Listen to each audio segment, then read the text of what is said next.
سڵاتان لەبێت بینەرانی خۆشەویست لەم بەشەدا وتەیەکتان پێشکەش دەکەین لە ژێرناوی ڕێبازێکی کە کۆمەڵە بە سەربەرزیەوە تا سەرکەوتن درێژەی پێدەدات. ئازیزان سبەینێ پێنجشەممە 26 ڕێبەندان ڕۆژی کۆمەڵەیە. هاتنی ئەم ڕۆژە لە هەموو هاوڕێیانی حیزبی و لە هەموو ئەو کەسانە پیرۆزبایی دەکەین کە دڵیان لە گرەوی ئامانج و ئارمانەکانی کۆمەڵەدایە.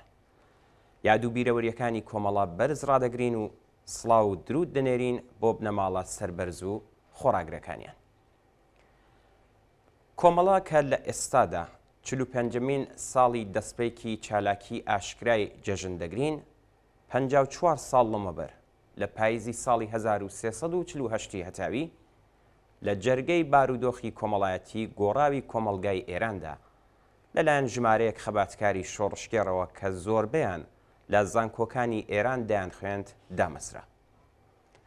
کۆمەڵە لە بارودۆخێکدا پێک هات کە داڕمانی نظامی فێئۆداڵی و زاڵبوونی نظامی سەرمایەداری لە ماوەی 10 ساڵدا پێک هاتەی کۆمەڵایەتی شار و گوندەکانی ئێرانی بە خێرایی گۆڕی بوو. ئەو ملیێنان ڕەنجدەرەی کە سەهمێکیان لە ئیسلاحاتی ئەرزی شانەبر بوو لەگەڵ ملیێنان جوتیاری هەژار کە توانایی دانەوەی قستی ئەو زەویانیان نەبووە کە دەبوو بیدەنە ئەربابانی پێشووتر ڕوویان کردە شارەکان و بە هیوای دیچنەوەی کار و بەهرەمەندبوون لە ئیمکاناتی شار لە پراوێزی شارەکان لە حەڵەبی ئاوا و مەجبوراوەکاندا نیشتەجێ بوون. بەم جۆرە ئەوان بوونە هێزی کاری هەرزانی بونگاکانی سەرمایەداری نوێ. پەرەسەندنی ئەم چینە کۆمەڵایەتیە و چڕبوونەوەی لە شارەکاندا سیمای سیاسی کۆمەلگاشی گۆڕی. هەموو پرسە کۆمەڵایەتیەکان کەوتبوونە ژێر کاریگەری ئەم ئاڵوگۆڕەوە. ناتەبایی نوێ سەریان هەڵدا، خەڵکی هەژار لە پراوێزی شارەکان خوازیاری سەرپەنای گونجا و خزمەتگوزاری سەرەتایی شاری بوون. کەشمەکەشی کرێکاران لە کارگاکان، کارخانەکان و ناوەندەکانی کار لەگەڵ خاوەنانی دەسەڵات و سەروەت لەسەر سەرەتایی ترین مافەکانیان لەسەر بەهرەمەندبوون لە ئیمکاناتی ژیانێکی شیاوی ئینسان بە بەرینایی هەموو ئێران لە ئارادا بوو. وەها بارودۆخێک پێویستی بە وەڵامێکی شایستە بوو. هەستە سەرەتاییەکانی کۆمەڵە پێکهاتوو لە ڕووناکپیرانی شۆڕشگێر کە سۆسیالیزمی زانستی و ئاگایی مارکسیستیان کردبووە ڕێنمای چالاکیەکانی خۆیان و لەگەڵ خەباتی کرێکاران و زەحمەتکێشان هاودڵیان هەبوو، هەوڵیاندا تا بەڕێکخراوبوون لە ناو ڕێکخراوێکی سیاسیدا بە پێی توانای خۆیان وەڵام بە پێداویستیەکانی خەباتی ئەو قۆناغە بدەنەوە. هەڵوێستگرتنی هەڵسوڕاوانی کۆمەڵە هەر لە سەرەتاوە گرێدراوی ژیان و خەباتی کرێکاران و تۆیژە هەژارەکانی کۆمەڵگا بوو. کەم نەبوون ئەو چالاکانەی کۆمەڵە کە کاروانەکانی کرێکارانی کوردستانیان تا مەعدەنەکانی سمنان و دامغان تا باراندازەکانی بەندەرەباس تا ئەهواز و ئابادان تا کرمان و ڕەفسەنجان و تا تاران و ئیسفەهان هاوڕێتی دەکرد و شان بە شانیان کاریان دەکرد و لە ناویاندا تۆی وشیاریان دەچاند. ئەوان لەگەڵ ڕیشەکانی دەرد و ڕەنج و نەهامەتیەکانی دنیای سەرمایەداری و ڕێگاکانی ڕزگاری لە ڕەنج و ستەم و چەوسانەوە ئاشنا دەکرد. مانگرتن و خەباتیان ڕێک دەخست و ڕێبەریان دەکرد. بەوەها پێشینەیەک لە 9 ساڵ چالاکی لە سەردەمی دەسەڵاتدارێتی ڕژیمی پەهلەوی بووکە کۆمەڵە هاتە ناو قۆناغی شۆڕشکێرانەی ساڵی 57ەوە. کادر و چالاکانی ڕیزەکانی کۆمەڵە بە خێرایی لە ناو زەحمەتکێشان و خەڵکی ئازادی خوازدا بوون بە کەسایەتی ناسرا و پێشرە و جێگەی متمانەی جەماوەری ڕاپەڕی و بوون بە ڕێبەری خەباتی جەماوەری لە هەموو شار و ناوچەکانی کوردستان. ڕۆژی 23 ڕێبەندانی ساڵی 1357 هاوڕێ هەمەحسین کەریمی لە دامەزرێنەرانی کۆمەڵە لە حاڵێکدا کە ڕاپەڕینی خەڵکی سەقزی دژ بە ناوەندە سەرکوتگەرەکانی ڕژیمی شا ڕێبەری دەکرد لەلایەن چەکدارانی ڕژیمی شاوە تەقەی لێکراو لە 26 ڕێبەنداندا بە دڵێکی پڕ لە خۆشەویستی بۆ ڕزگاری کرێکاران و زەحمەتکێشان گیانی بەخت کرد. هەر لەو ڕۆژەدا کۆمەڵە دەستپێکی چالاکی ئاشکرای خۆی ڕاگەاند. لە ماوەیەکی کووردا هەزاران کەس لە کرێکاران و زەحمەتکێشان و خەباتکارانی شۆڕشگێر بە ڕیزەکانی کۆمەڵەوە پەیوەست بوون. ڕێبەرانی کۆمەڵە بوون بە هەوێنی بزوتنەوەیەکی کۆمەڵایەتی مەزن لەسەر تاسەری پارێزگا کوردنشینەکانی ڕۆژاوای ئێران. ناوبانگی سەرهەڵدانی بزوتنەوەیەکی سوسیالیستی لە کوردستان سنوورەکانی ئەم ناوچەی تێپەڕاند و ژمارەیەکی زۆر لە هەڵسوراوانی کۆمونیست لە سەر تاسەری ئێرانەوە ڕوویان کردە ڕیزەکانی ئەم ڕێکخراوە. ڕێبەران و چالاکانی کۆمەڵە بۆ جەماوەری کرێکار و زەحمەتکێش کەسایەتیەکی نەناسراو نەبوون.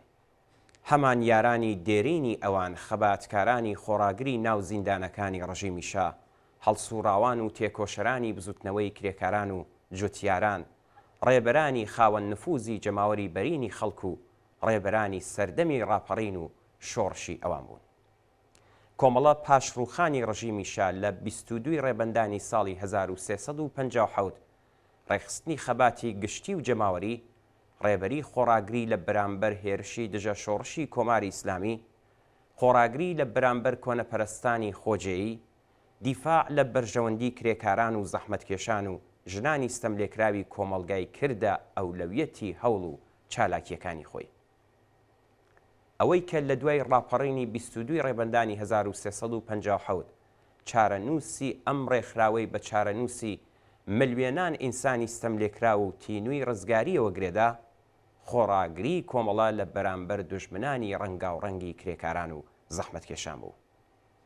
دیفاع لە جوتیاران لە بەرامبەر دەرەبەگ و خاوەن زەویەکان، دیفاع لە زەحمەتکێشانی گوندەکان لە بەرامبەر داگیرکردنی زەویەکان، دیفاع لە ژنان لە بەرامبەر کۆنەپەرستی زاڵ و فەرهەنگ و نەریتی پرتوکاوی پیاوسالاری، دیفاع لە کرێکاران لە بەرامبەر سەرمایەداران، دیفاع لە چەکدارمانەوەی خەڵک و هەوڵدان بۆ چەکدارکردنی زەحمەتکێشان، پێکهێنانی جەمعیەتە دموکراتیکەکان، پێکهێنانی شۆڕای شاری سنا کە بە فەرمی بوونی خۆی بەسەر دەوڵەتی کاتیدا سەپاند، پێکهێنانی شۆڕای گەڕەکەکان واتە بنکە، پێکهێنانی یەکێتی جوتیاران، شۆڕاکانی ژنان و خوێندکاران لە زمرەی بوارەکانی چالاکی کۆمەڵە لەم دەورێدایە. ڕێخستنی حرەکەتێکی گەورەی وەک کۆچی مێژووی خەڵکی شاری مەریوان و ڕێخستنی باقی خۆپیشاندان و ڕێپێوانەکانی دیکە کە سمبولی بەشداریکردنی ڕاستەوخۆی خەڵک لە خەباتی سیاسیدا بوون، وە هۆی ئەوەی کە کۆمەڵە بتوانێت پاش هێرشی نظامی ڕژیمی ئیسلامیش ببێتە ئاڵا هەڵگری خۆراگری جەماوەری و چەکدارانەی خەڵکی کوردستان بەرامبەر بە پەلاماری هێزی داگیرکەر و سەرکوتگەری کۆماری ئیسلامی. هێرشی ڕژیمی تازە بەدەسەڵات گەیشتوو بۆ سەر کوردستان بە زەبری خۆراگری گیانفدایانەی خەڵک و هێزەکانی پێشمەرگە تێکشکێنرا. پاش ئازادکردنی شارەکان لە خەزەڵوەری 1358 هەتاوی، ڕژیم بە چۆکدا هاتوو ڕیاکارانە دەستیدایە وتوێشکردن. لێبراوی و کارزانی کۆمەڵە لە وتوێشکردن لەگەڵ ڕژیم لە پێناو پاراستنی بەرژەوەندی بزوتنەوە و بەرژەوەندی کرێکاران و زەحمەتکێشان و پەرەپێدانی دموکراسی، ڕێخستنی هەرچی بەرینتری چالاکی وشیاری دەرانە لە ماوەی 2 لەشکەرکێشی ڕژیم بۆ سەر کوردستان بۆ جارێکی دیکە توانایی کۆمەڵەی لە هێنانە مەیدانی جەماوەر و لە ڕێبەریکردنی خەباتی شۆڕشگێڕانەی خەڵکی کوردستان بەڕوونی نیشاندا. ئەمڕۆ کۆمەڵە بە هەموو تواناوە هەوڵ دەدات کە پرسی بزوتنەوە و خۆراگری شۆڕشگێڕانەی کوردستان لەگەڵ خەباتی ڕزگاری خوازانەی چینی کرێکار و جەماوەری هاوچارەنووس و ستەملێکرا و بێبەش لە ئاستێکی سەرتاسەریدا بەیەکەوە گرێ بدات. بێگومان کۆمەڵە وەک ڕێکخراوێکی کۆمونیستی هاو هەنگا و شان بە شانی خەباتی کۆمەڵانی خەڵکی چەوساوە و ستەمدیتووی کوردستان ئەم ڕێبازە تا کۆتایی و تا گەیشتن بە سبەی ڕۆژی سەرکەوتن سەربەرزانە درێژە پێدەدات.